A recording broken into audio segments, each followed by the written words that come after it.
Welcome to Non-Work Related. A podcast about everything we didn't have to clear with HR this week.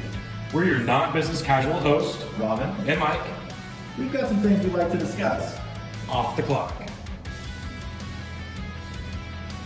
Welcome back to Not Work Related Podcast. This is episode 6. Thank you for everyone for tuning in as always. Yep. You can't tell right now, but it's been a break. It has. Yeah, Mike. Mike's so happy you're back. He's softly kicking his feet under the table right now. It's funny the similarities with kids and parents. When we were hanging out one time, you started talking about your son here during one of his daytime naps, and he started softly kicking his feet. Mm-hmm. And then the next day, I noticed during your daytime nap, I started talking about you, and you were also softly kicking your feet. I mean, yeah, they absorb traits from their parents, and I guess that's one of them. So Yeah, I mean, I never noticed it before though, so I really don't know like who did it first. Was it the chicken or the egg? Like, I don't know. Were you known for that before? No, I don't know. I've always had like the knee kind of like knee going kind of thing, but I've never the feet. Maybe I've just watched him on his little monitor enough. Okay. That's right, Parker, huh? Okay. Watched you. Maybe So that's where I is picked it him. up. I don't know. All right. Yeah. Little reverse there. Exactly. No, it's so good to be back. Thank you guys. We took a little bit of a hiatus. We had some pretty exciting stuff happen this last month, so we'll definitely dive into that and some other good stuff too. So Absolutely. let's go for it. All right. What's good? When you're trying to plan a surprise proposal, Sure. it's exciting stuff. The build up, just the time before it's about to happen, but at the same time, you kind of feel like, have you seen Lord of the Rings? Yeah. Okay. Yeah. So you kind of feel like the Hobbit Frodo Baggins, like the lead character in Lord of the Rings, right? Mm-hmm. Just the ring like draining him. He's got it cleverly hidden, Yeah. and no one can see it, but he knows if anybody even catches a glimpse of it or speaks of its existence, they're going to try and snatch it up right now. Yeah. And it's going to sabotage all the energy, the people, the money, everything that's bound to that ring. Yeah. If you could just carry that weight a little longer Mm-hmm. and get this one ring to mount proposal. Yeah. You know, Exactly. I don't know if he's ever undertaken that personally. I don't know his personal life, if he was ever proposed, married, all that kind of stuff.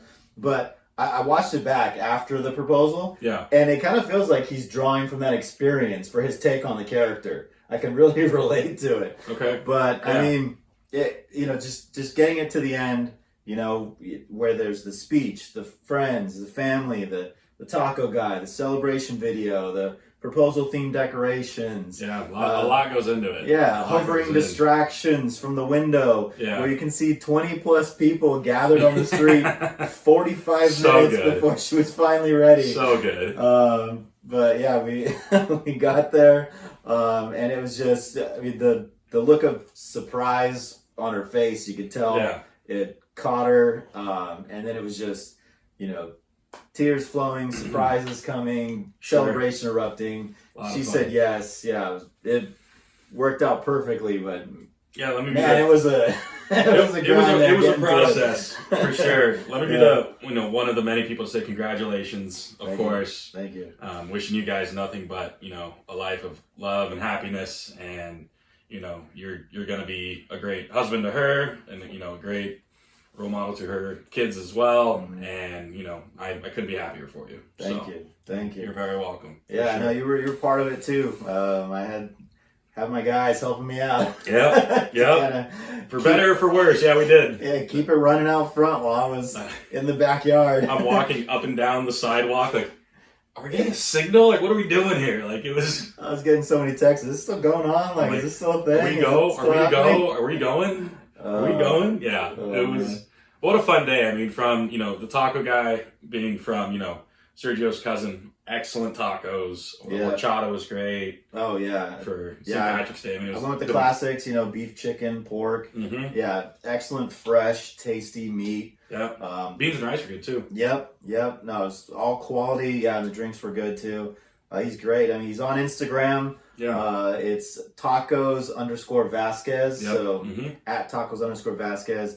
check him out, book him. He's affordable. He's great. Him and his wife were doing the whole thing. Yeah, put on the whole show. They were so nice. Yeah. It was a great experience.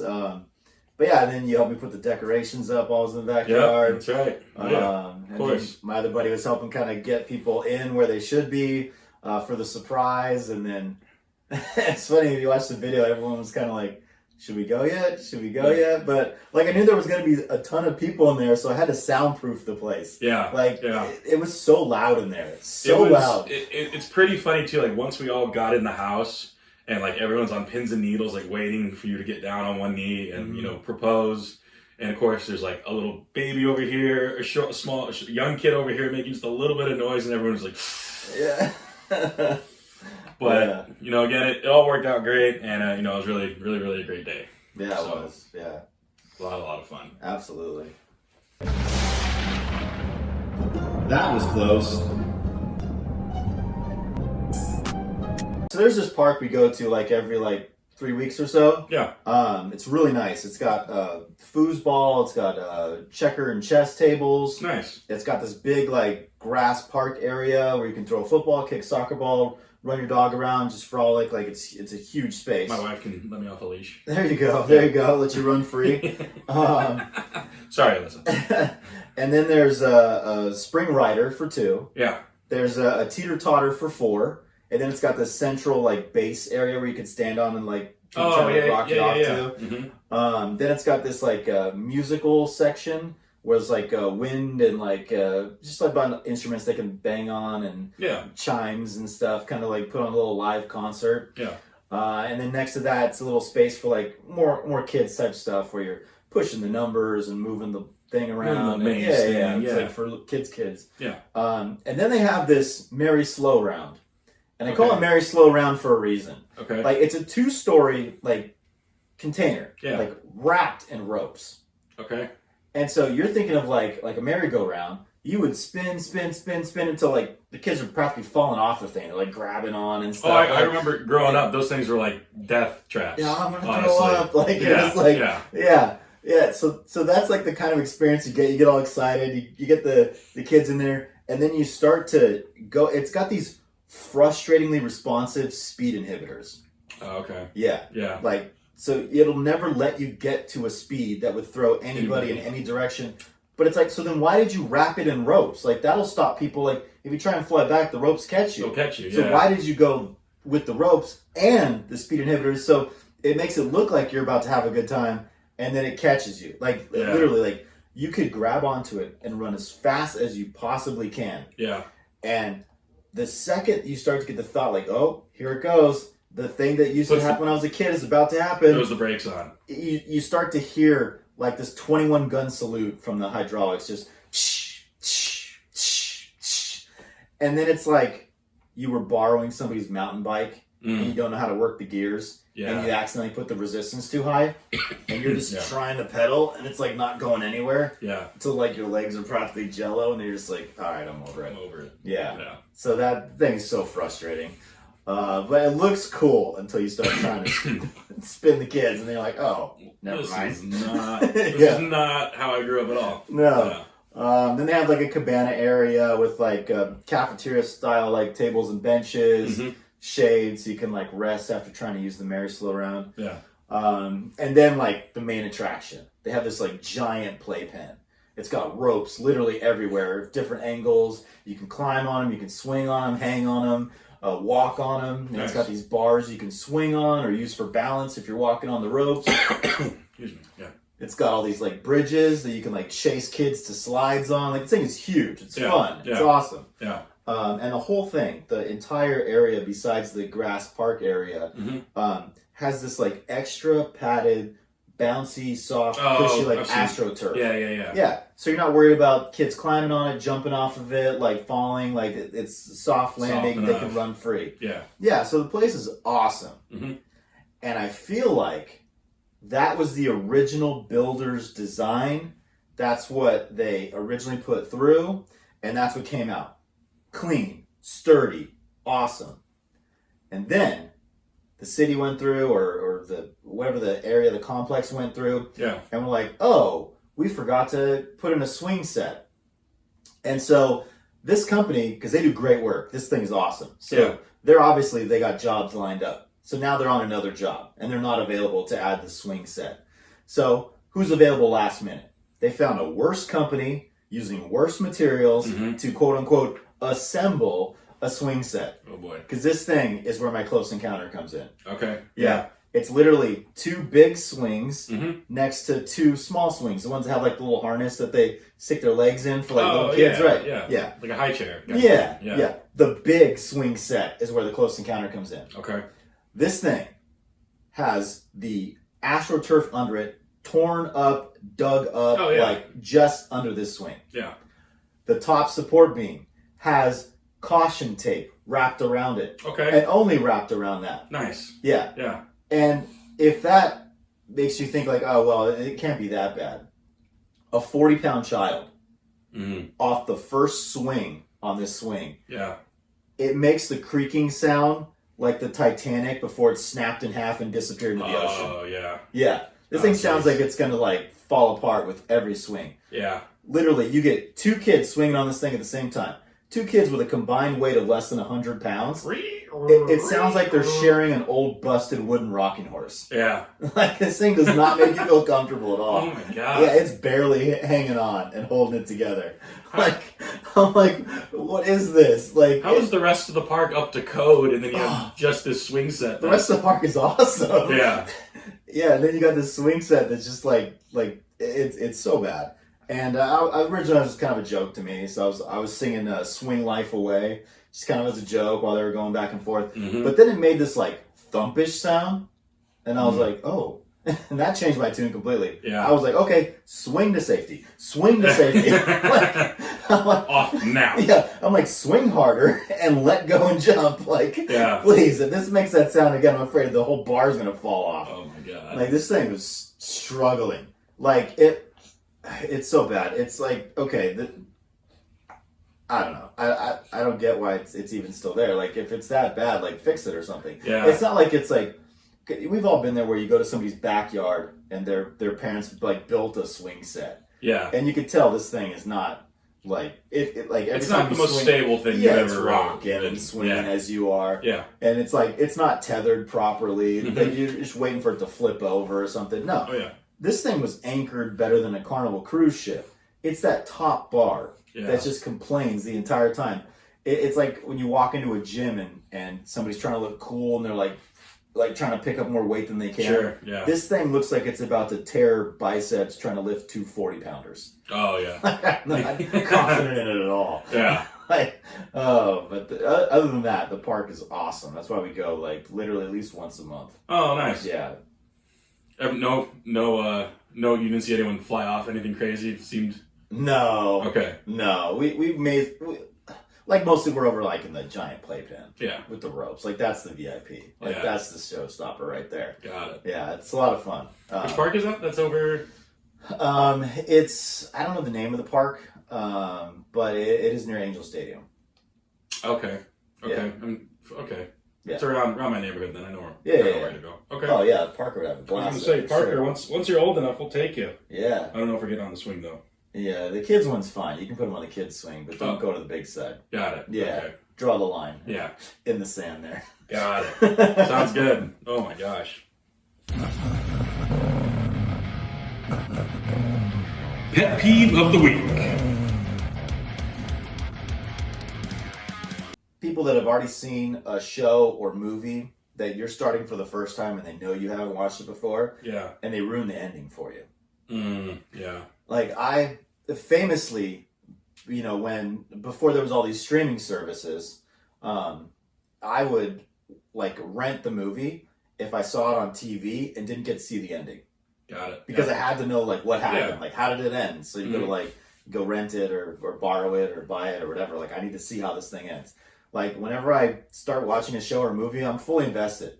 I want to see the entire story arc with these characters. I don't want to skip anything. Yeah. I'm here for all the ups and downs. So, boo earned when somebody just unprovoked just ruins the pivotal shock ending. Yeah. That's the Right. worst. Yeah. So we're watching this show, and these characters are a disaster. Like, they're constantly fighting. Like, every episode they're fighting. Yeah. One of them, because the guy had to go out of state for work, Mm-hmm. and so the girl is actually cheating. He doesn't know this.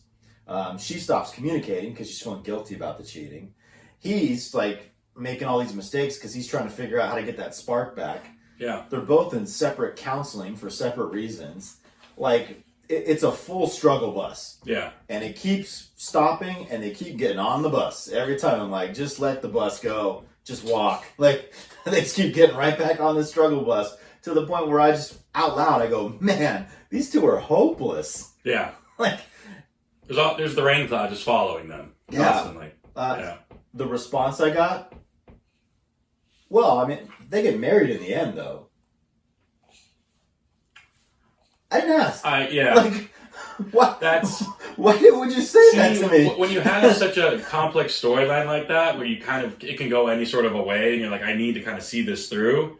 Yeah. It's kind of the same situation when, for example, if you have like a classic, like a Will Ferrell movie or something, and you haven't seen it before, but your buddy has, and like, oh, this scene is so good, and you're like, thanks. Like, I didn't need to know that I need to like hype myself up here. Like, you just kind of ruin it for everyone. Yeah, it changes the entire way that you look at the characters 100%. and the story, 100%. the rest of the series, the rest of the movie. Like, it changes everything.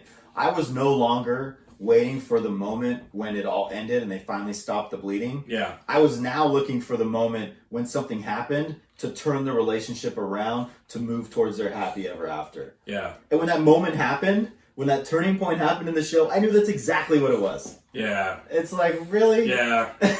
you realized it before you even... Oh, man. Yeah, so I was so upset. Like, just the pulling of the rug out from under me. Yeah, like when you invest in a show like that, and then, it gets... Yeah, we were already, like, multiple seasons in. I was, like, so upset. And I was very vocal about how upset I was. So this was very clear. So you're thinking, okay, now that I've voiced this, maybe they'll, like...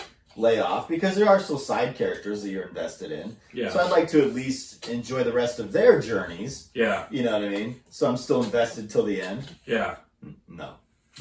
So a friend of a lead character messages another friend of a different lead character. Mm-hmm. Now this guy doesn't really know her very well. Like, they met at like one of the lead characters' like work functions, like a corporate event. Yeah. So they spent a little time talking to each other. They added each other on Facebook. So they're just Facebook friends. Yeah. The Facebook alert pops up that it's her birthday. Okay. He doesn't know that she's alone on her birthday, but her boyfriend dropped the ball. Her roommate dropped the ball. So she actually has no birthday plans. Oh. He doesn't know this. Yeah. He just sees the birthday alert. Just, happy birthday. Yeah, he's like, hey, happy birthday. He's like, hey, I'm working at the restaurant tonight. If you end up being free, stop by. I'll get you a free birthday dinner. Nice. And I was like, oh, yeah. I was like, that's nice. Yeah. Like, now she has birthday plans. That's cool. The reply, well, yeah, that's why they end up together. Okay.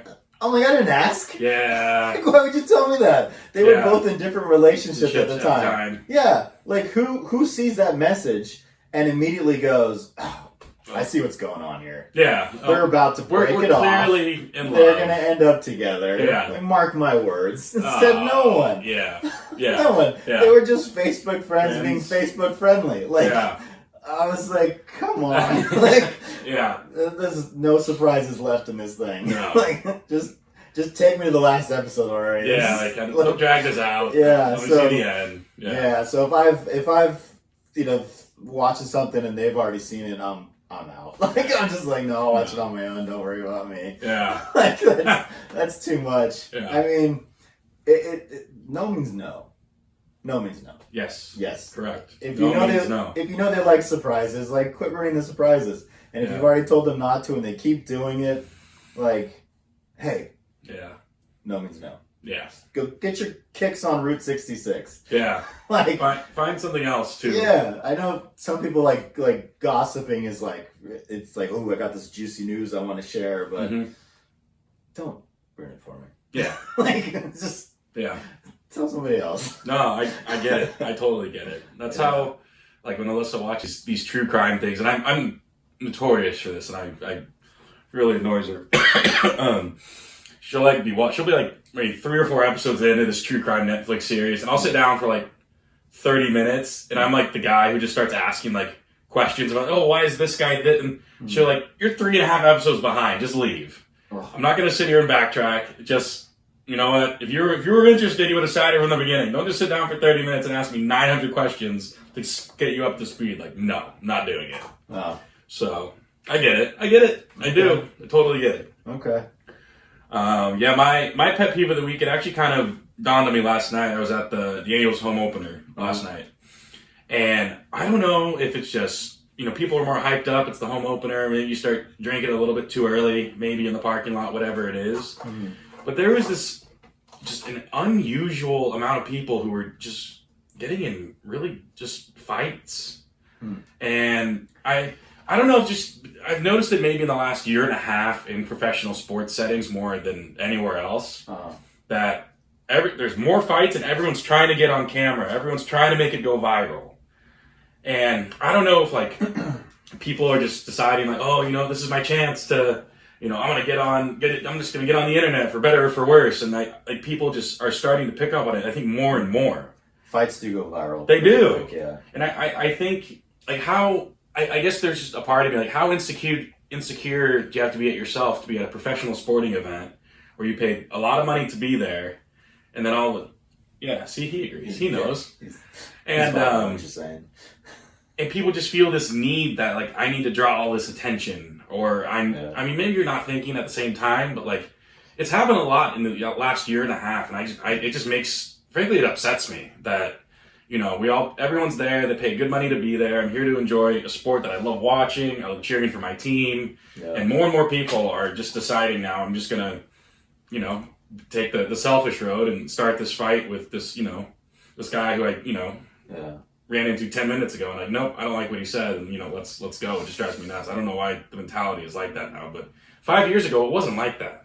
You always had some fights at games, things like that. Like, it happens. Mm-hmm. Like, I feel it's getting, honestly, like, out of hand.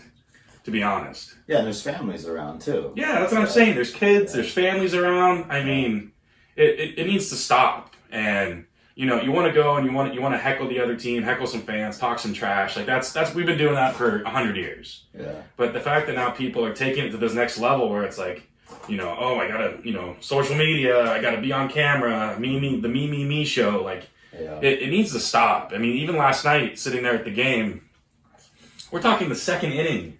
There's full-on 10-man fist fights going out in the bleachers in the outfield. Like there's no need for that. Yeah, that's not even the realm of like sometimes we'll go to a game and like in the 7th inning, 8th inning. Yeah. Maybe it's a boring game. Sure. People will start to wave. They'll start throwing a beach ball around. Like do something to kind of like get the fans back into it. Like second inning, like that's barely a ball game. Like we're just getting into our seats. Yeah. And, like really, you're just gonna start fighting right now. Like it.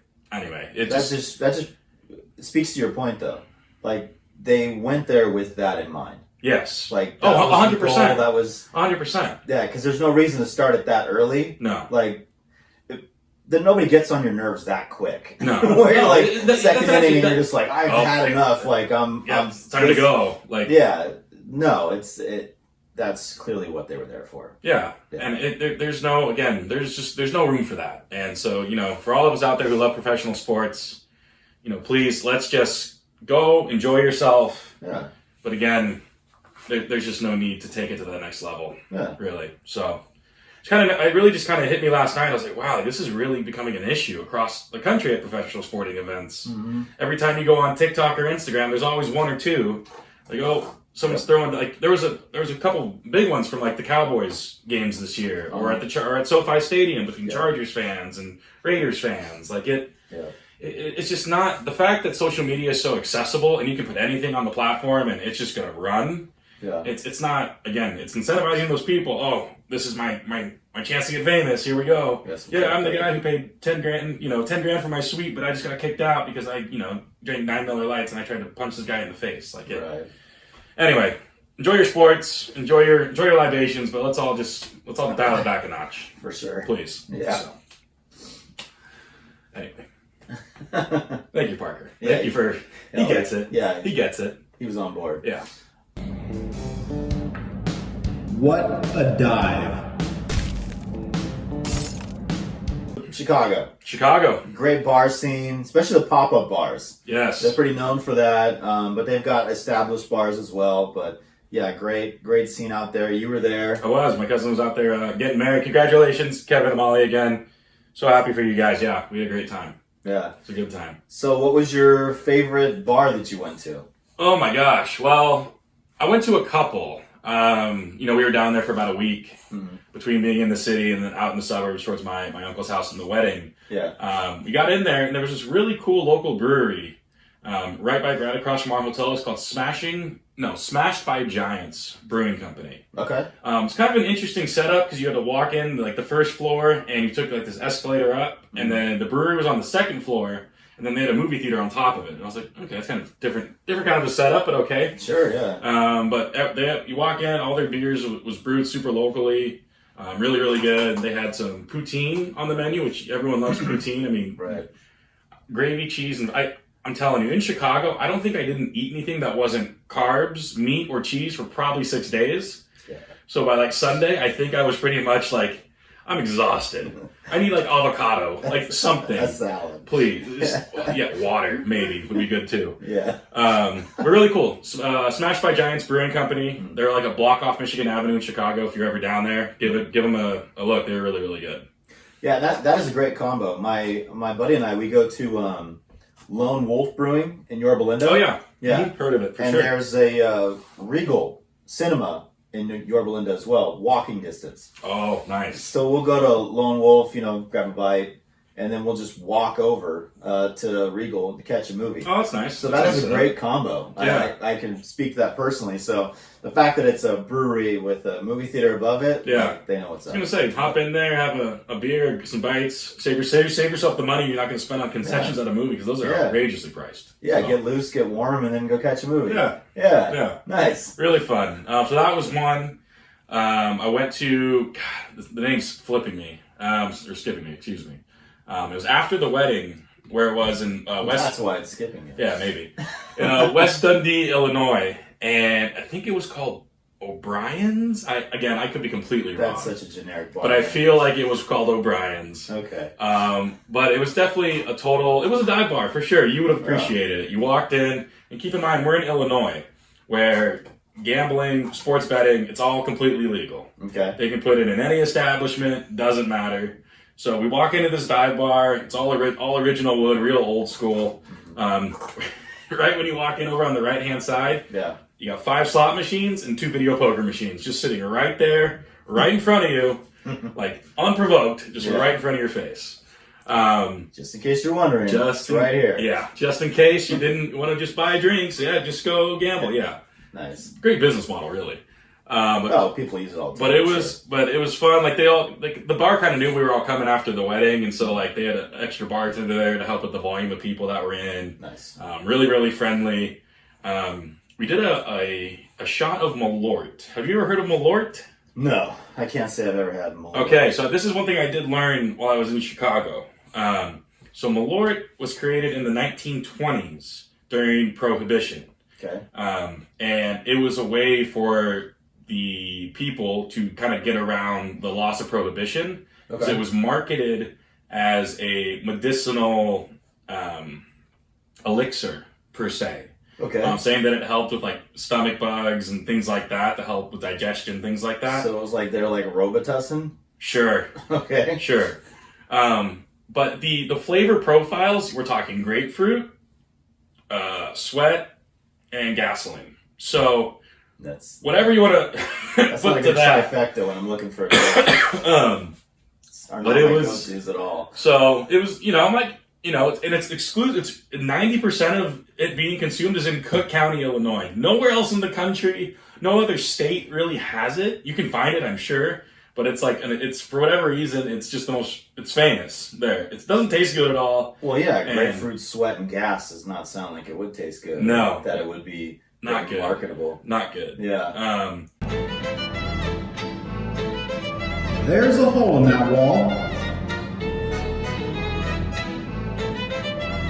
Chicago is known for a lot of restaurants as well, not just bars. Yes. And a lot of them are like generational, like they're getting passed down through the family. So they have some like well-established restaurants, and I mean, obviously the ones that we think of out here are pizza, because we get all the pizza. Like they'll there's like 2 main pizza places out there Yeah. that will actually put their pizzas in dry ice in a box and and they'll ship ship them. it to you. Yeah. Luminati's is one. Great. And then what was the other one? Giordano's. Uh-huh. Giordano's is the other one. That's where me and Alyssa went in there we got there Monday night, went in there, packed. They're always packed. So just get there, expect a 45. We even had a reservation. We still waited 45 minutes. Wow. They're all packed all night long. But you go in and deep dish pizza, some people love it and some people are like, it's like almost too much because Yeah, some people are like, this is like lasagna. yeah, because you have, and they do it a little bit differently because you have like the really thick buttery crust as the base, Yes. and then the toppings go in, the cheese on top, and they put the sauce on top of that. So it's designed a little bit differently, but really, really good. So Yeah. And I know with Lou's, they would actually design the pizza around one topping, one flavor. okay, So if it's sausage, it's just sausage pizza, and it's designed to complement sausage. Pepperoni, that's the only topping, and the whole pizza is designed to complement pepperoni. yeah, So it's really more of an experience than just like a slice of pizza. yeah, that's right. That's right. He wants it. Yeah, he's He's like, he's guys. getting hungry. I saw you eating that, Yeah. Dad.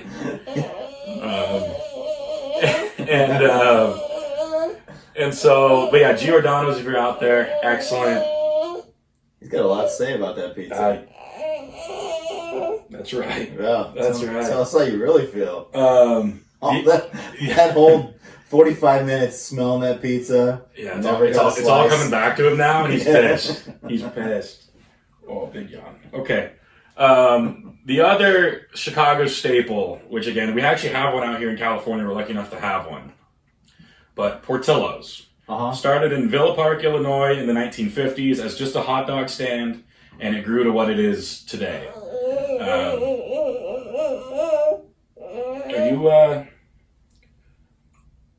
Are you taking a nap or? Okay, we'll keep.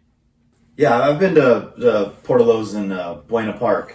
Oh, Portillo's, yeah. Yeah. And yeah, their beef dip sandwiches and their hot dogs. I always get both when we go. Gotta go. So good, and yeah, you gotta get it.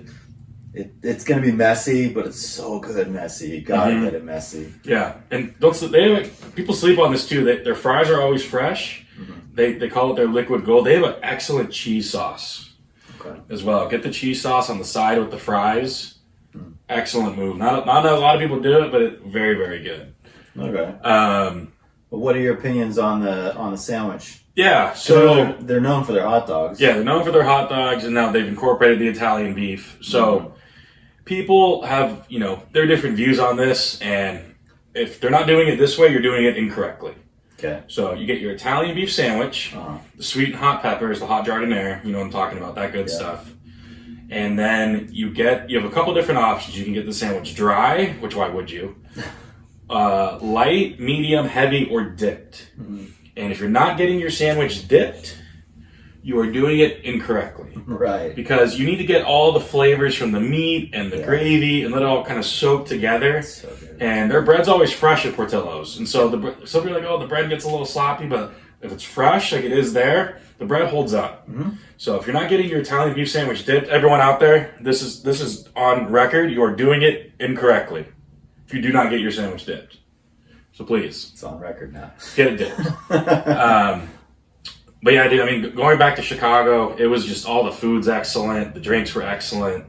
Actually, one other place I wanted to talk about. It's not in the city, but out in Plainfield, Illinois, where my uncle lives. Okay. It's called Freedom Brothers Pizzeria and Ale House. Okay.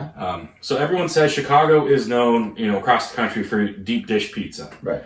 Which that's the narrative, yes. But if you're actually talking to locals in Illinois, a lot of locals don't necessarily eat deep dish pizza. I mean, it's a lot, right? If you're coming in, you have a couple slices, but if you live there, and they actually do what's called tavern style wood fired pizza. Okay. So it's more kind of like it's like a thinner crust, but has like the good char on like the crust and the bubbles on the crust, things like that. Okay. Yeah, Freedom Brothers Freedom Brothers Pizzeria and Ale House. It was really, really cool. It's all rock and roll themed, so all the pizzas are like named after famous artists or Right. bands. Like, I think ours, we got the Rage Pizza as a tribute to Rage Against the Machine. Yeah. Okay. Had vodka sauce, fresh meatballs that they make in house on top of that, fresh mozzarella.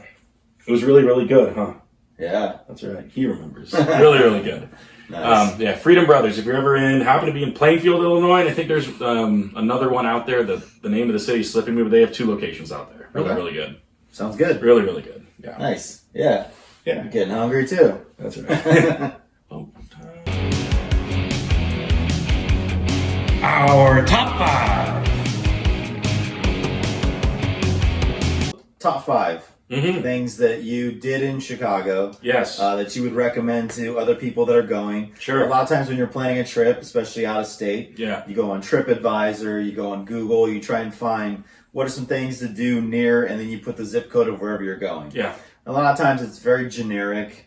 It's just like going to be a theme park and a zoo and Yeah. a brewery, a movie theater. Like it's just going to list like big things in the area, but not necessarily things that you can't find anywhere else. Yes. Like things that aren't specific to that area. Area. So it's so much better to talk to the locals Yes. and figure out what they like to do, what they like to eat, where they like to drink, all that kind of stuff. Yeah. So I know you went there to meet people that were local, so you were directly connected with the locals. Yes. Now, the top 5 list, the thing that I immediately thought of when I heard you were going to Chicago in April is the thing you didn't do, which was go to the Chicago Cubs home opener Yeah, I in know. Wrigley Field. I didn't go. Yeah, you didn't go. I know we talked about made it no forever. sense. Made no sense Okay. to me. Because when else are you going to be in Chicago during the home opener? Like, it's never going to happen again. Probably That was- not. Yeah, so, I mean, you're a baseball fan, yes? Yes. Okay, so home opener is a big thing. Yes. So no excuse there. You're a history fan, right? Yes. Okay, historic park. So again, no excuse. The only thing you're an Angels fan, right? Yes. Okay, again, that doesn't get you out either. The only thing I can think of is secretly you're a St. Louis Cardinals fan. No. No.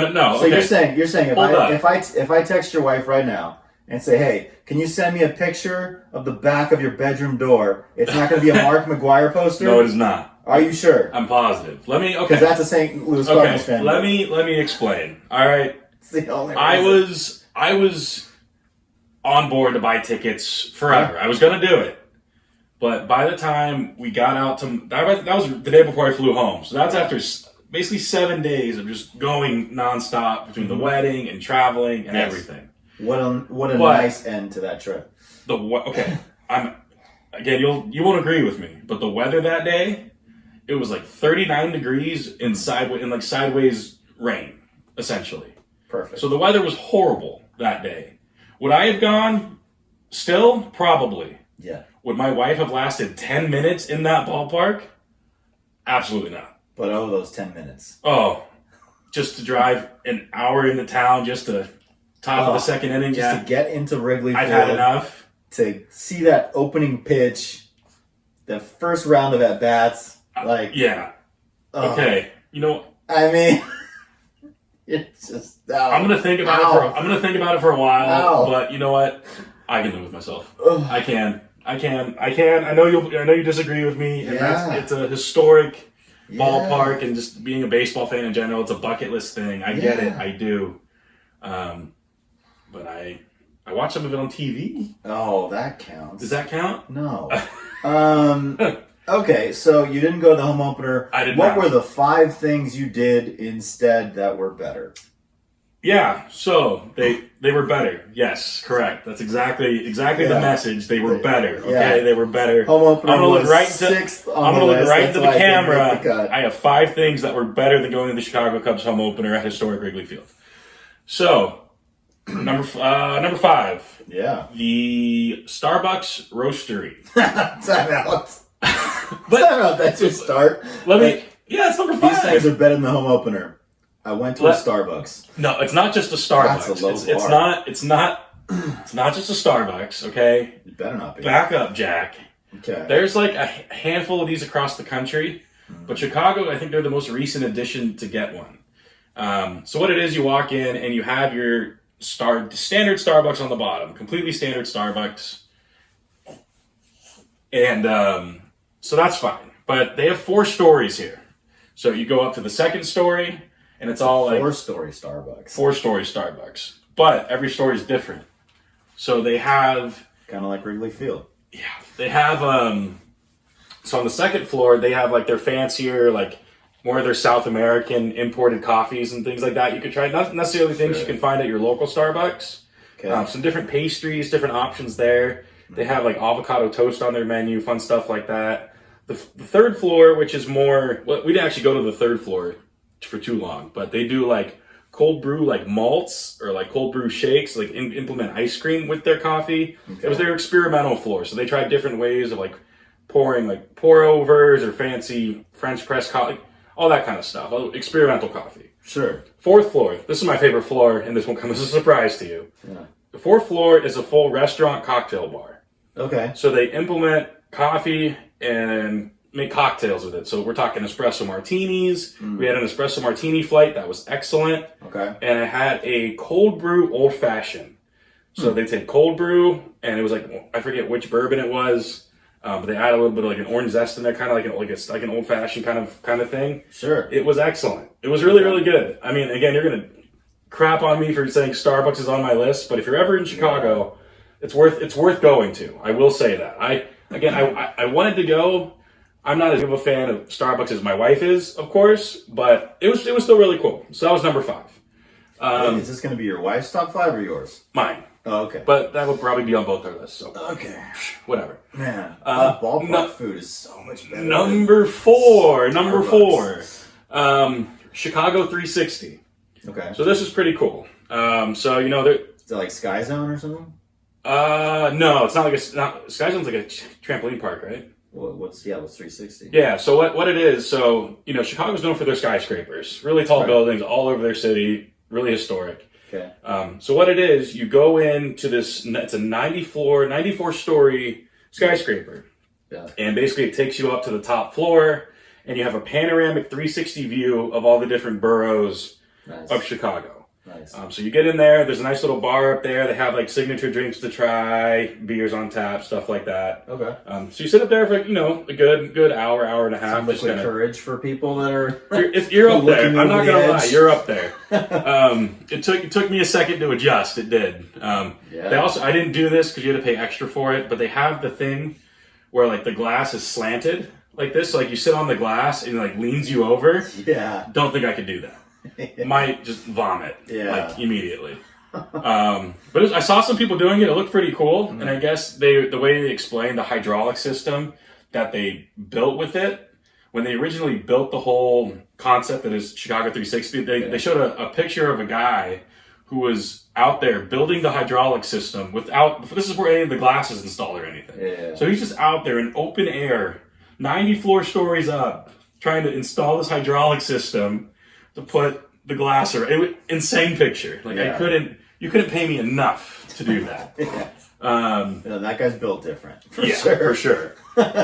Number 3. Nerves of steel. Number 3, I did a Chicago crime tour. So Chicago, historic. Everybody knows, going back to the days of the mob, 1920s, 30s. Yeah. It was really, really neat. So they put you on, it's a hop on, hop off bus kind of thing, which is kind of generic, but you get there and they take you to different sites on the north side and the south side of Chicago, explaining the history of the different gangsters that have been, we're talking Frank Nitti, Al Capone, John Dillinger, really famous historic mobsmen over the years in Chicago. And it was just really neat to kind of hear some of the stories and the history behind it. And they took us to Harry Carey, who's a historic figure in Chicago. It's Harry Carey's Italian Steakhouse. Okay. I'm not sure what it was, back in the 30s, 40s when Frank Nitti was there, but when they were bringing in the steakhouse, they actually found his hideout, which is below the restaurant, down this flight of stairs.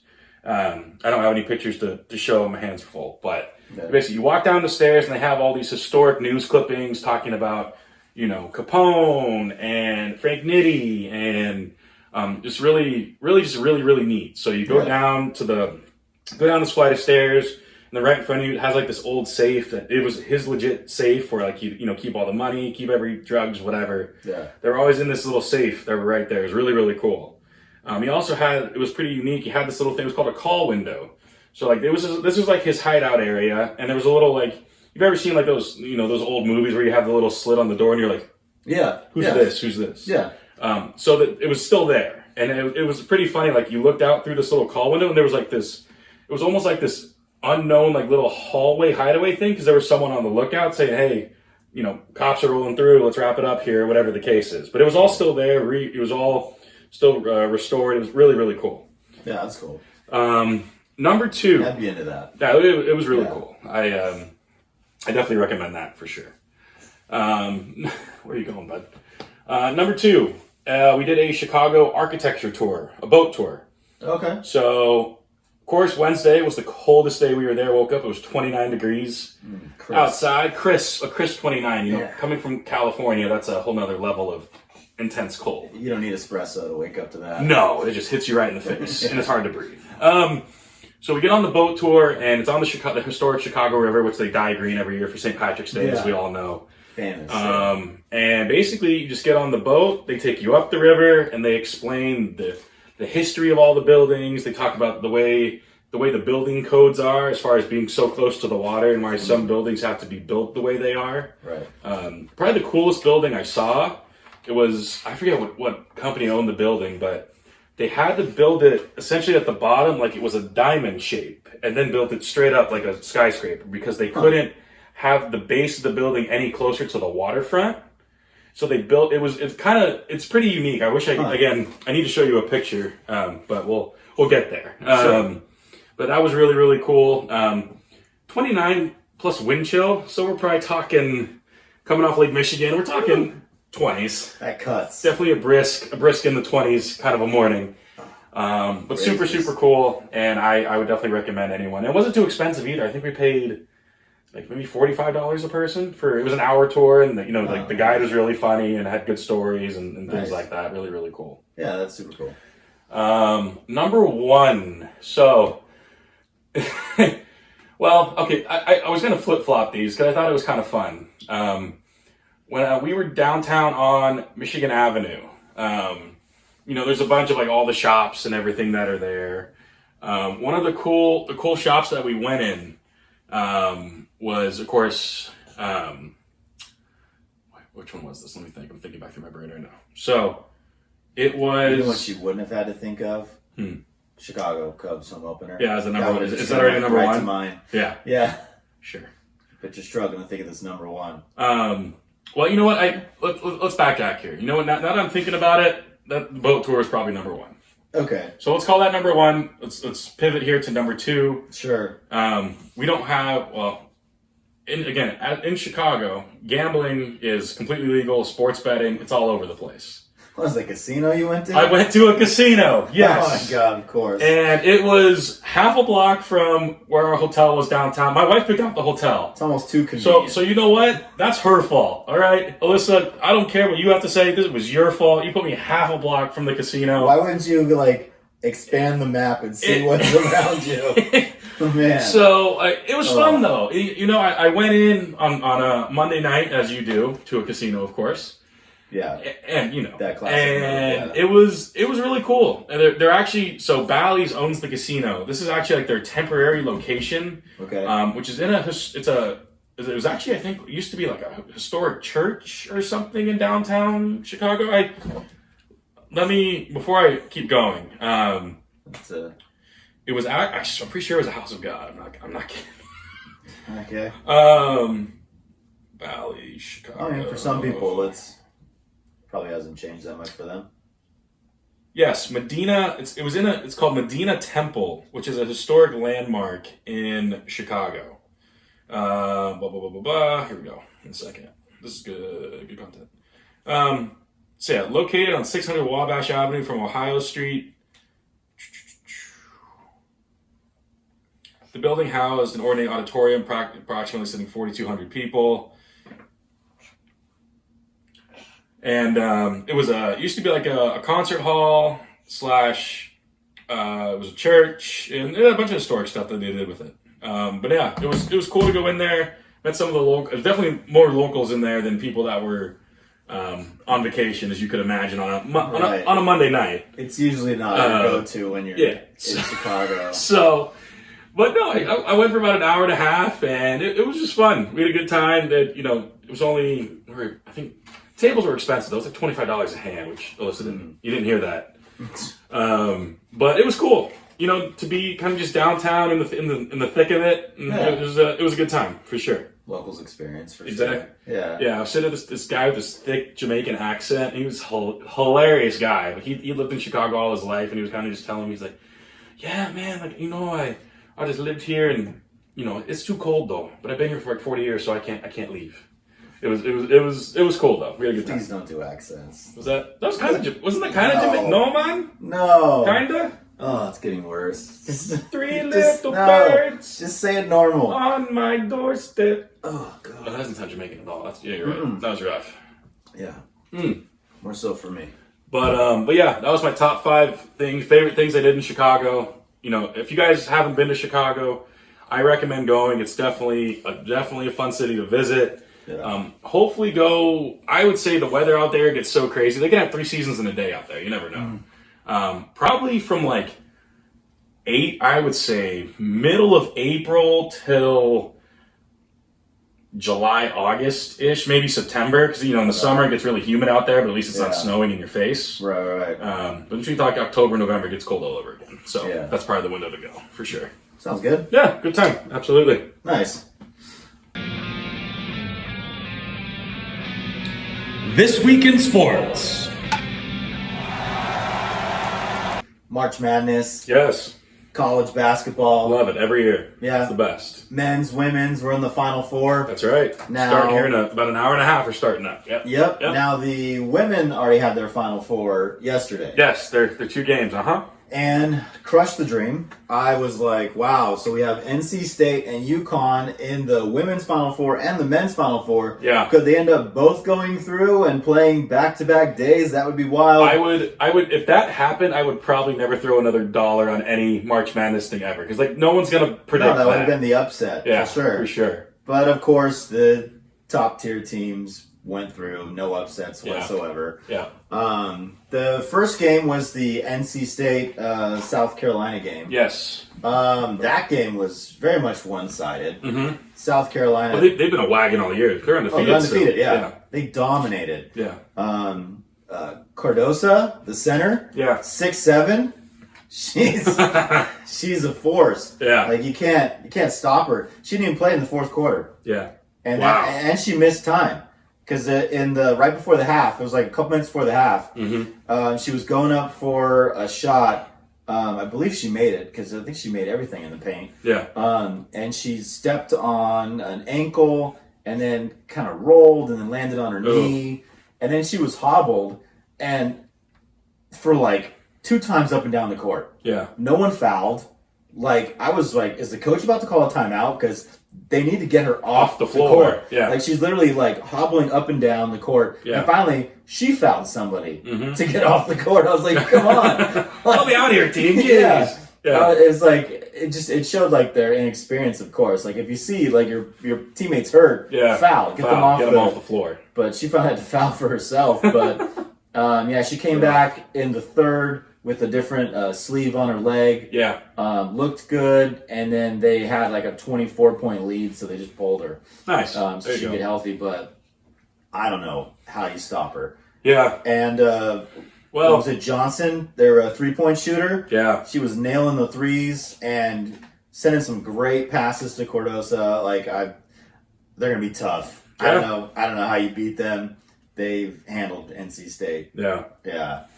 And then it went over to Iowa UConn, which was way close. Caitlin Clark. Way close. It was close. It was tight. And speaking of Caitlin Clark, she had at least 4 turnovers that were super costly. Yeah.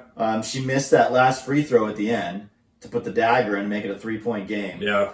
There were plenty of times where people made shots on her with their arms down. Mm-hmm. It wasn't her best game. Yeah. But as a team, as a whole, they're good. They have shooters. They've, Stolke? Mm-hmm. She had some great passes to her. Yeah. And she made her shots. I was going to say, she has great complementary pieces around her. I mean, she's arguably the greatest women's college basketball player I've ever seen. Oh, she makes passes all the time. But she has makes great shots all great the time. accommodate, great resources around her to make great passes, and they're good spot up shooters. So I mean, I think I would really love to see Caitlin Clark go out a champion. I mean, for everything she's done for the game of basketball, especially for women's college basketball.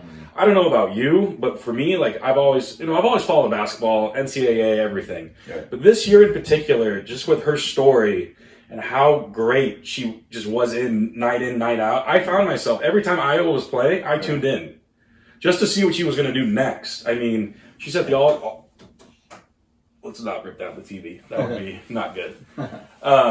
She had the all-time scoring record for the NCAA, passing Pistol Pete Maravich. Yeah. I mean, she's a legend. There's no other word for it. She's just an absolute legend, and you know, I would love to see her finally go out on top. Yeah, I know. Obviously, it shows with the ratings, the viewership. Like everybody's tuning in.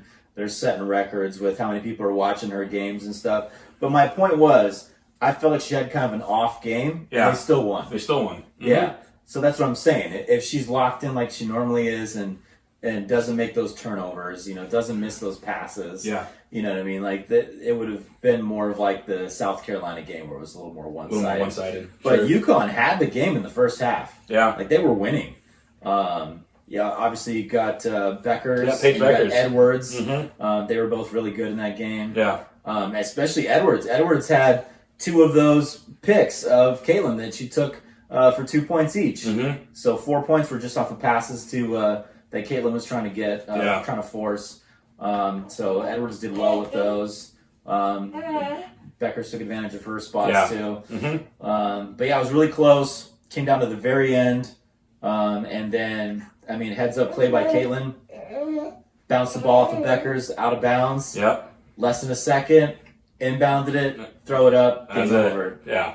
So that's gonna be that game. Their championship's tomorrow, I believe. That's gonna be. I'll be tuning in. That's gonna be an exciting game. Yeah, for sure. No, really good. And then moving over to the men's side, men's Final Four starts tonight. Yep. You got NC State versus Purdue and Zach Edey, who's just a monster. Yeah, of DJ a person. Burns Jr. That guy's 6'7", 275. Yeah. That guy should be playing tackle somewhere, and he's playing basketball. And I saw when they had a couple guys out to pull him up. Yeah. Yeah. Oh, yeah.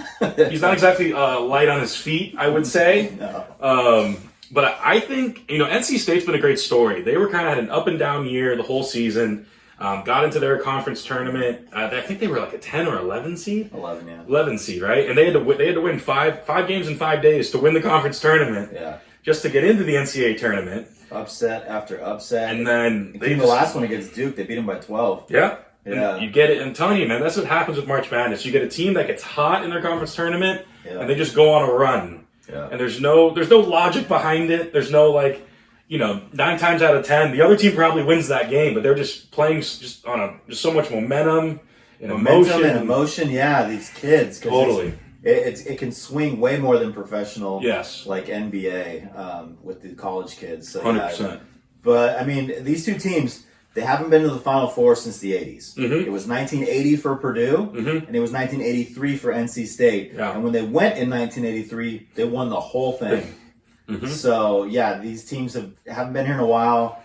They have a lot of momentum. They got those 2 big guys you were talking about. Yep. I mean, we might be...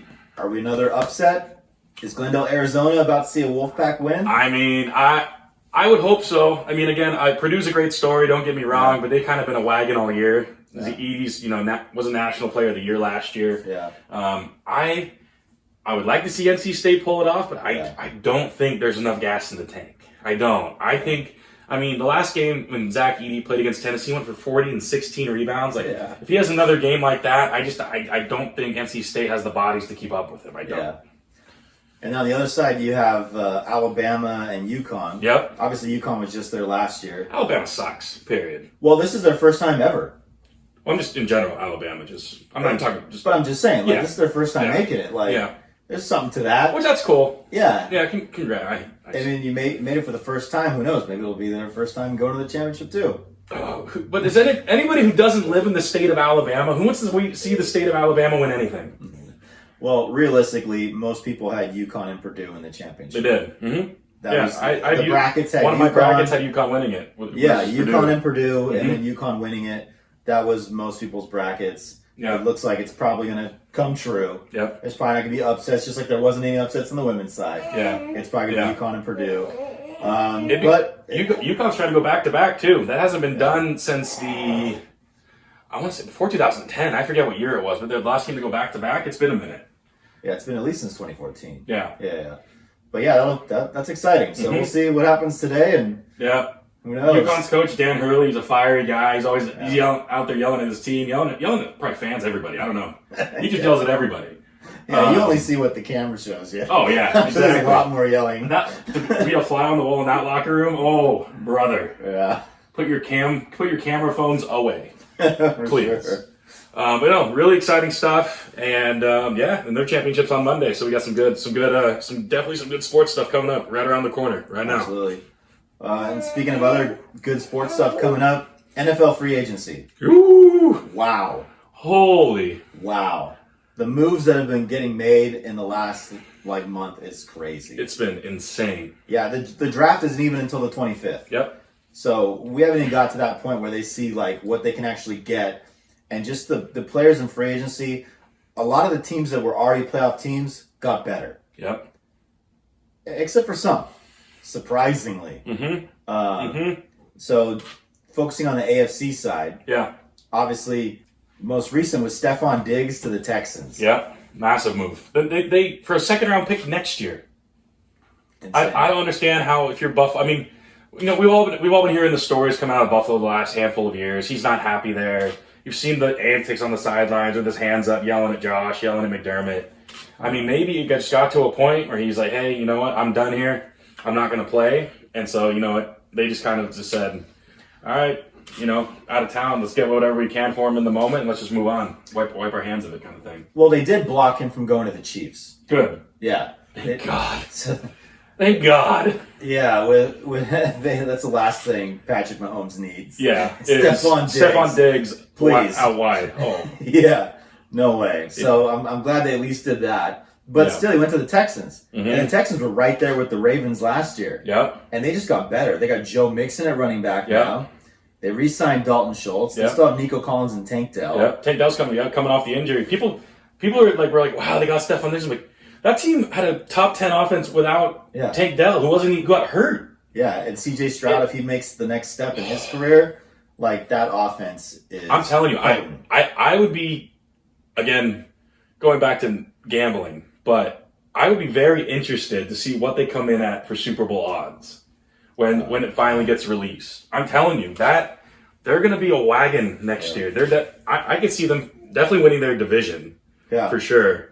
But I can see him going toe-to-toe, if he has to go to Kansas City to play Patrick Mahomes, or go, even if it's out to, we'll see what Buffalo does now, but he may have to, to get a big spot like that, second year, I think they can do it. I really do. Yeah, look at the playoff team. So the Chiefs, they didn't do anything to make themselves better. No. They lost to Darius Sneed.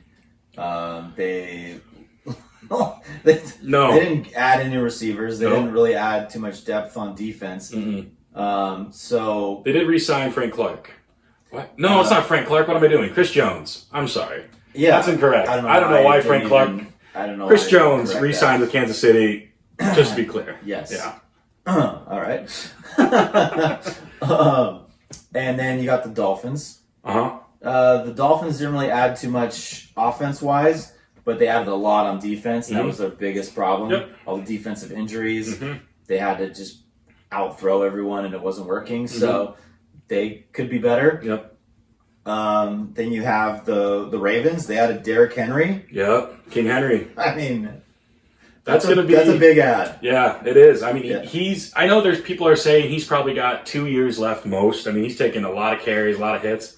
But the guy's still a machine. Yeah. Especially if you're feeding him around the goal line, I mean, that offense got a lot better. Yeah, they have the 2 tight ends. If Mark Andrews can stay healthy. Yep. Then they got Flowers. So, receiving core. They re-signed Nelson Aguilar. That's okay. I imagine they're going to draft a receiver. Yes. And then you add Henry with Lamar, who already has the threat to run. Yep. And Henry can throw too. Yep. Oh, you're right. Oh my gosh. He throws TDs. Could you imagine? Oh, I already see the play. I already see it playing out. It'll be a pitch out to the right to Henry. He's going to act like he's going on the end around. Lamar's going to go down the seam. Oh, that's what I'm saying. Fireworks. That's what I'm Fireworks. saying. It'd be insane. So they got better for sure. They're always good on defense. So yeah, they're good there too. So they got better.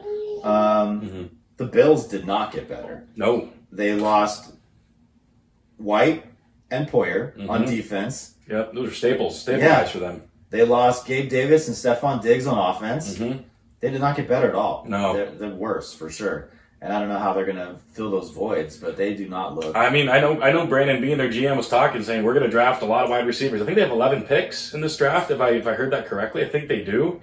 But you better hope some of those land on your receivers, because Josh Allen has nothing to work with right now. Yeah, you're putting a lot on his plate. I guess Dalton Kincaid is a nice. Well, yeah, they have two piece. tight ends. Yeah, and they got James Cook as a running back. So there is some pieces there, but they definitely need some wide receiver help for sure. Absolutely, for sure.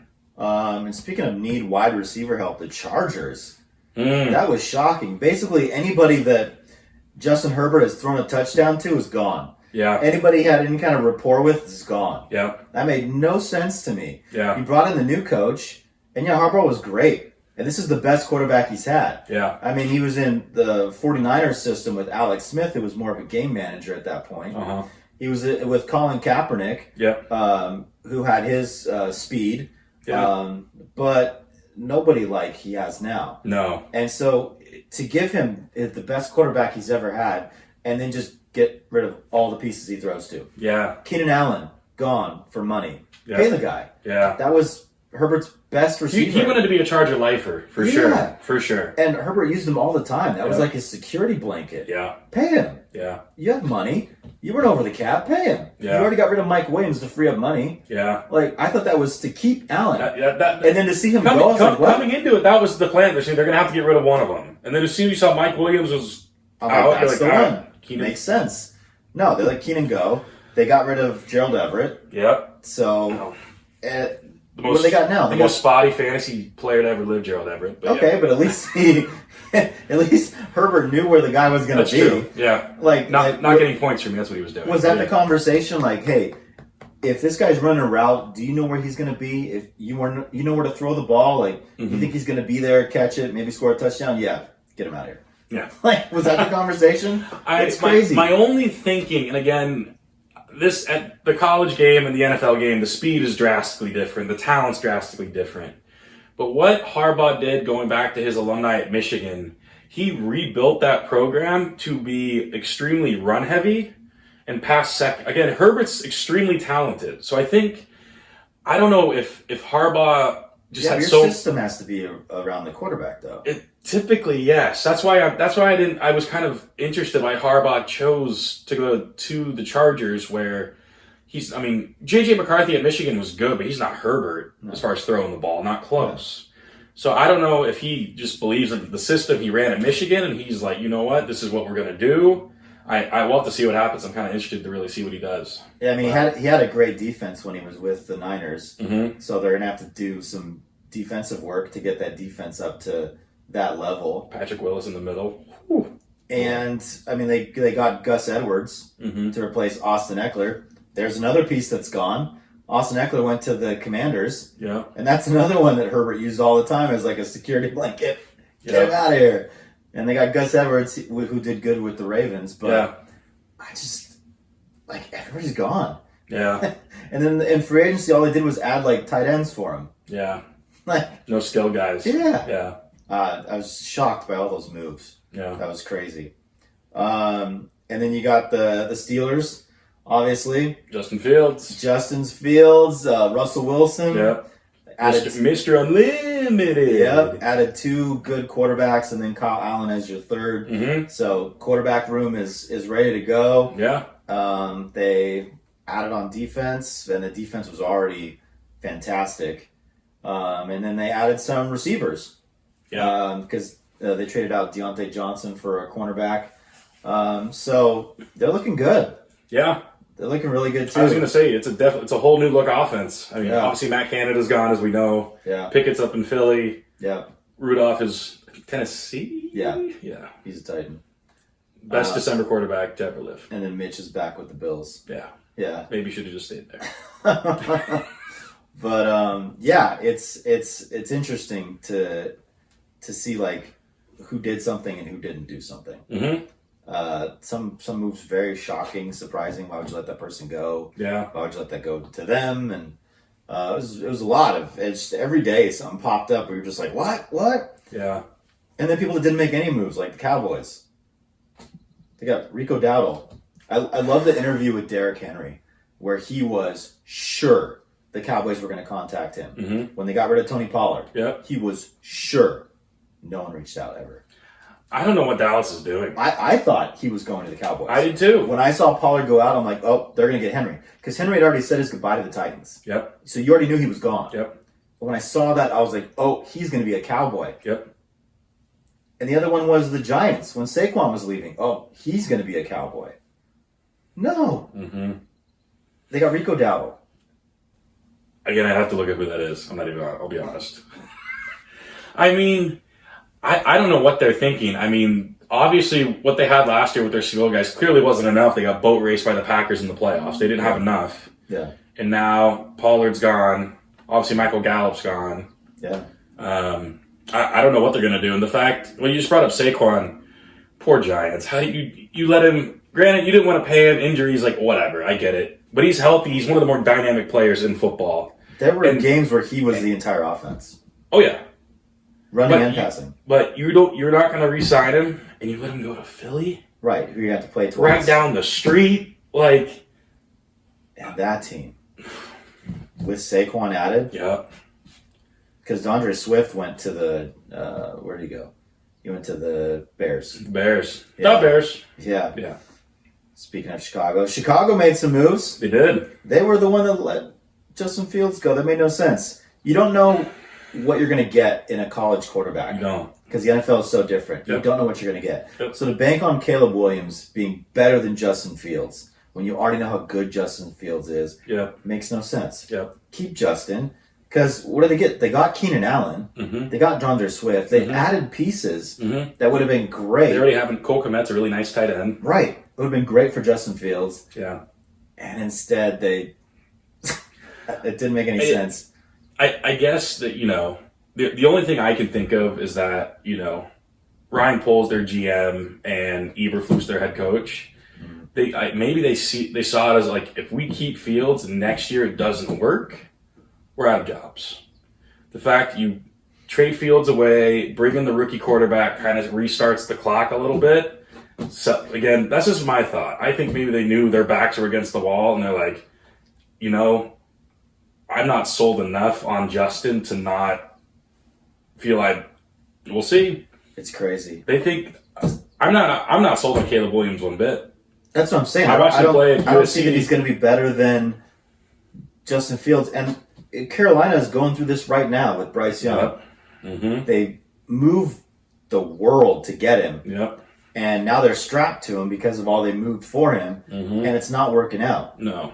And look how well C.J. Stroud did. Yeah. And what did they do? They took his rookie quarterback contract where they're not paying him much. Mm-hmm. And so that's when you need to win with him.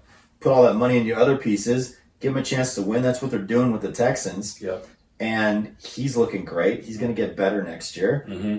And Carolina's just tanking. Yeah. And it's like you run the risk of that with Caleb Williams. Why wouldn't you bank on what you know you have with Fields and build around him? And instead, he goes to the Steelers. So the Steelers got Russell Wilson and Justin Fields for $1 million and a 6th-round pick. That's crazy. It's crazy.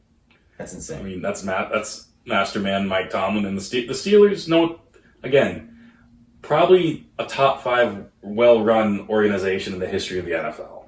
Yeah, and it shows why you shouldn't have constant turnover. Mm-hmm. There's rarely turnover with the Steelers. Yep. They build. Mm-hmm. And because there's that, established, foundation, year after year, Yep. they're able to do things like this. And you get these other places where there's constant turnover, and they're always spinning their wheels. I'm pretty sure Carolina had tickets for their last home game last year selling for like 10 cents. I'm pretty sure. And people still weren't showing up. So. Well, yeah, and then they just traded Brian Burns for nothing. Yep. Yeah, I don't know what's going on. From the Cam Newton era, they had that one great year. They went to the Super Bowl. Obviously, got lost to Denver, but after that, it hasn't been close to the same down there. I mean, yeah, but I mean that's free agency for you. Yeah, it's exciting. Some of the moves make sense. Some moves are like what, but it's all wild and it's all fast. Like just one notification after another, and then next thing you know, it's the draft. Yep. And then you get to see, like, this is the full team. And even then, there's still going to be moves. Yeah. Like, there's no way the Chiefs don't make a move. Yeah, they will. They 49ers will do something, I'm sure. Yeah, they lost some pieces, too. Yeah. Yeah. The Lions made some moves. They got better. Maybe they should just take their points in front of them next year. That might help, I'm just saying. Dan Campbell, take your points. Yeah, well, I mean, he was known for it, and it was working. He was known for going for it on fourth down. He was known for those counting on his team, being behind his team. NFC Championship on the road in San Francisco. I know, playoff football is different. Yeah. Also, you said the draft is April 25th. It's my wife's birthday. Perfect. Draft birthday. Yep. She's going to love that. Nothing like... Yeah. Red B-Dubs, happy birthday! Oh, she can't wait. I'm just kidding, hon. We'll go somewhere, maybe like Yard House. Is that a little better? We'll go to Yard House. That is a little classier. Yeah. Good job. Yeah, thanks. All right, guys. So we have our prop line of the day. Final Fours today, as we all know. If you guys want to go on, no. Again, I don't have any affiliation with any sort of sponsorships. This is, my own parlay I'm having thrown together. North Carolina State guard DJ Horn over 16.5 points. Beast Zach Edey, Purdue center, over 14.5 rebounds. Alabama guard Mark Sears, we're taking combo over 27.5 points, rebounds, and assists. And Connecticut guard Cam Spencer, we're going to over 30.5 fantasy score. So if you guys want to throw it in on there, if you guys are a part of any of those apps, let me know how it goes, and let's make some money. Where do we go from here? There you go. Who knows? If you do, let us know. Just don't spoil the ending, please. Yeah, please. Well, again, we took a little bit of a hiatus. We had some really exciting things that happened in our lives over the last month. Again, we're still going to keep trying to go to 2 episodes a month is the goal, for sure. Next episode will be Saturday, 420. 420. Yeah. Yeah, that's the theme for it. Well, we'll have some fun, and can't wait. Yeah, like a surprise proposal that goes off without a hitch.